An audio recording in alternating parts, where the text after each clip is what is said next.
Pada dasarnya, manajemen olahraga adalah perpaduan antara ilmu manajemen dan ilmu olahraga. Para pakar administrasi dan manajemen masing-masing mempunyai alasan sendiri dalam menggunakan istilah, tentu saja dalam ruang lingkup yang berbeda. Contohnya, di Amerika Serikat, pemerintahan Barack Obama biasa disebut dengan Barack Obama Administration. Dalam kaitan ini, manajemen menjadi inti dari administrasi, karena administrasi mempunyai cakupan yang lebih luas dari manajemen. Manajemen olahraga dibagi dalam dua bagian besar, yaitu 1. Manajemen olahraga pemerintah atau sering disebut dengan administrasi keolahragaan pemerintah, dilakukan oleh Kementerian Negara Pemuda dan Olahraga, dan sebagian juga oleh Departemen Pendidikan Nasional, khususnya yang mengenai olahraga pendidikan dan olahraga rekreasi.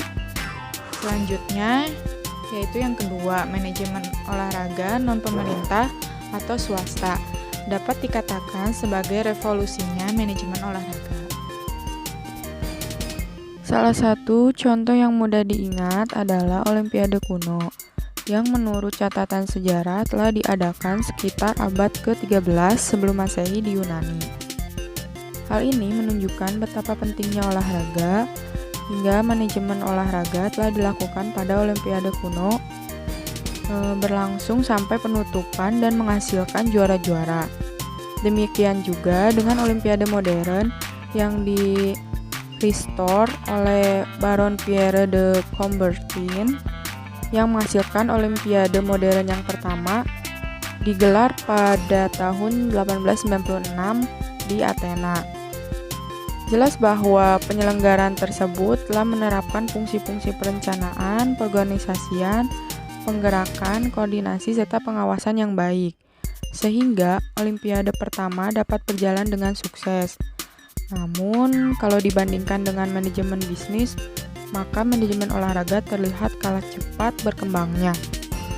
Keadaan ini dapat dijawab bahwa manajemen bisnis itu dijalankan amat serius, yang kadang kala taruhannya untung rugi organisasi atau lembaga, sedangkan manajemen olahraga sejak semula dianggap sebagai bermain-main seperti ciri olahraga yang mengandalkan permainan, sehingga manajemen olahraga tertinggal jauh dengan manajemen bisnis.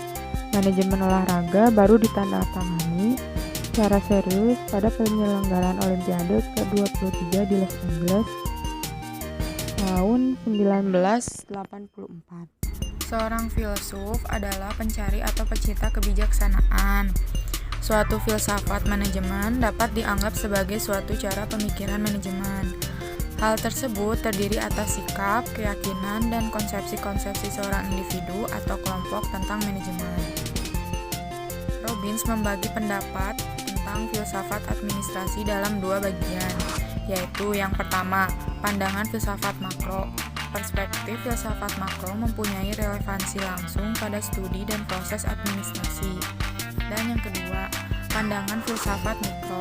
Perspektif mikro dalam filsafat administrasi memfokuskan pada pembuatan sistem organisasi dari pemikiran administrasi. Dilihat melalui pada konsep dan metodenya. Tujuannya adalah untuk menjelaskan praktik administrasi sebagai pemikiran, pertanyaan, dan pengertian.